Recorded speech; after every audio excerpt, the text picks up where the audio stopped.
Hello, welcome to my channel, or welcome back if you've been here before. My name is Beth Ann, and today I want to talk about one of my favorite weekends when I read 3 books in 24 hours. And that was just last month in January. So I took on that challenge as part of a booktube challenge called the Hardest Reading Challenge You'll Ever Do. I might be misremembering the full version of that.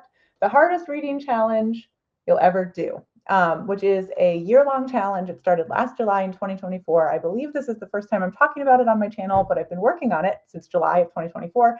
It will go until the beginning of July this year, 2025. And there's a whole ton of challenges. The point is that it's difficult. So I will link to QWERTY's channel down below. QWERTY is the host of this challenge.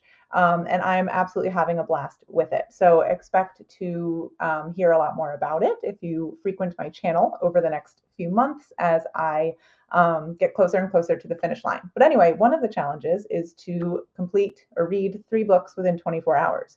So I am going to talk about 3 books, all of which I started and finished within that period. And I will say that for this challenge, I called up one of my best friends who is also an avid reader, and I asked if she wanted to have a cozy reading weekend with me. So that's what we did. She lives in Colorado, so I flew out there for a long weekend.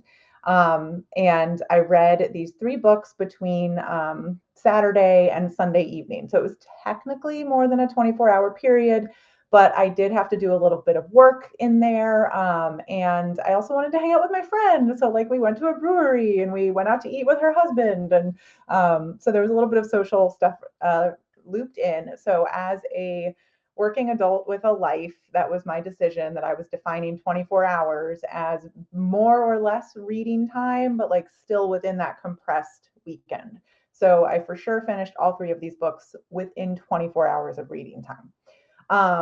So I'm counting it. All of that said, let's get into the books. So the first book that I started and completed was The Endless Beach by Jenny Colgan. So this was just straight up romance, British romance. It took place on a small island off of Scotland. I did not know until I started this book that it is actually, I think, the second book in a series that all take place on this tiny island called Muir Island. That said, I was still able to jump right in. All of the characters were like partway through their love stories.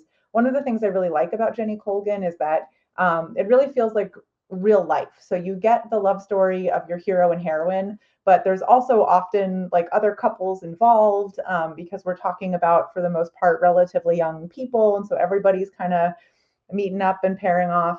So we got to see several relationships that were in various stages of romance. And then our main couple were kind of the star of the show. The main couple, whose names I am actually totally blanking on already, Joel may have been the man. I forget the name of the woman. Anyway, they were a little bit frustrating because they had complete inability to communicate. There were some decent reasons why, particularly on his side. He comes from a very traumatic background, and in particular, traumatic in ways that make communication with a partner very, very difficult. So I thought for the most part that was handled well. And I really loved the side characters. I mean, and this often happens for me in romances that have many side characters, is the romances of the side characters actually, to me, were a little bit more interesting than the romance of the main characters. So the heroine's younger brother is a gay man, and so he actually gets married in the course of this particular novel, even though he's not the star of the show. He's not the hero of the novel, but his wedding is kind of driving forward some of the plot and some of the momentum for all of the characters, and was just really lovely. I loved him so much.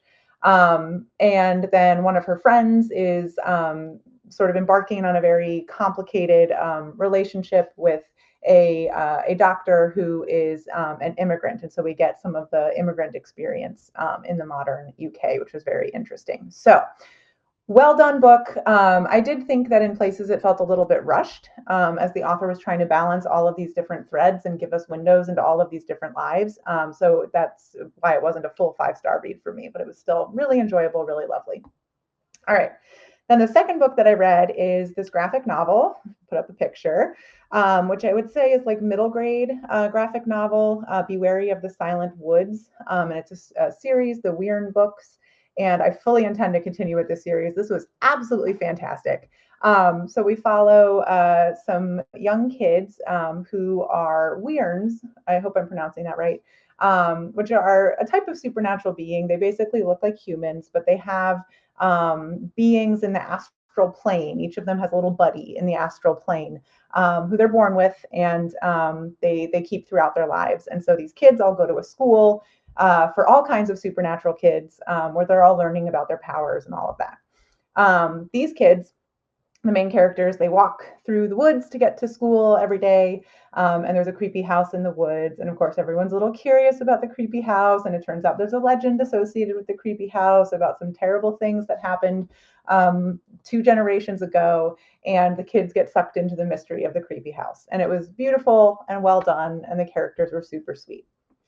Then the third book that I read was actually technically a reread, but I didn't know it at the time. So I'm going to count it because I think rereads aren't really allowed for this challenge, but I didn't know it was a reread until I looked it up on Goodreads afterwards. Like I have no memory of having read this book. So I think I must have read it in like middle school or high school or something, but I did not remember it at all. So it's Dragonflight by McCaffrey, the first book in the Dragon Riders of Pern. And I really like the idea. The idea is that a long time ago, human beings colonized space. And so there are humans on this planet Pern, but they have no contact with other planets. And so they basically are just, they don't even remember star travel. But one of the one of the quirks of this planet Pern is that there's another planet that is tightly involved in its orbit. I forget how it's explained. My mom's an astronomer. She would cringe about all of it, I'm sure. But this other planet gets closer to Pern at different periods within the orbit. And when that other planet gets close, this alien life form that the people on Pern just call threads, it tries to cross from that other planet onto Pern. And these threads basically cause destruction. They consume kind of all life sort of thing. And so on Pern, it was discovered that dragons and their dragon fire can defeat these threads. So there's a whole group of people called dragon riders that interact with the dragons and fight the threads. Great. The story opens at a period of decline for the dragon riders. There's a whole bunch of political, economic, social stuff mixed in there. That actually kind of hits a little close to home if you think about lack of acceptance and respect for science at the moment, for example. So a little bit of sort of universal human theming there. So the dragon riders and dragons have fallen out of repute. And we follow a young heroine who is sort of discovered in the kitchens. She's like the last scion of one of the great families of Pern that has been totally obliterated and taken over by a neighboring lord. And turns out she has a special affinity for dragons. So she's whisked away to be the new human companion for the dragon queen and try to rehabilitate dragonkind and increase their numbers and rehabilitate the dragon riders. So really lovely in a lot of ways, strong fantasy with really good world building. The thing that I just couldn't get over is that supposedly the queen dragon is in charge of all the dragons, like utterly, completely. The queen is like everything. But then when it comes to the human society of the dragon riders, this woman has like no power. It's all just like completely male dominated. And she's dealing with, the old male advisors and all of that. And then the other thing is that when the queen dragon is ready to mate, the dragons engage in like a race where the most powerful, most cunning male dragon is successfully able to mate with the female dragon at the end. And then just everybody accepts that, well, obviously the man who is the rider of the male dragon is now going to be the paramour of the woman who's the rider of the queen dragon. And it's like nobody has any say in this. And so there's like, oh, well, thank goodness the young hot guy got it, because like, oh, we'd be screwed if the old guy was the one whose dragon, like, ew, no, let everybody pick who they want to be with. So, yeah, I didn't really like it. I thought it was just way out of date. I mean, it's a classic, So, and as we know, in a lot of classic fantasy, the gender dynamics are often problematic. So that held true for me with this book. I do like the world building enough that I would pick up other Pern books down the line, but I'm not going to seek them out because that was the flavor in my mouth at the end of the first one. So those are my 3 books that I read in 24 hours for the challenge. Let me know if you've read any of these books before, and I will see you all in the next video. Thanks. Bye.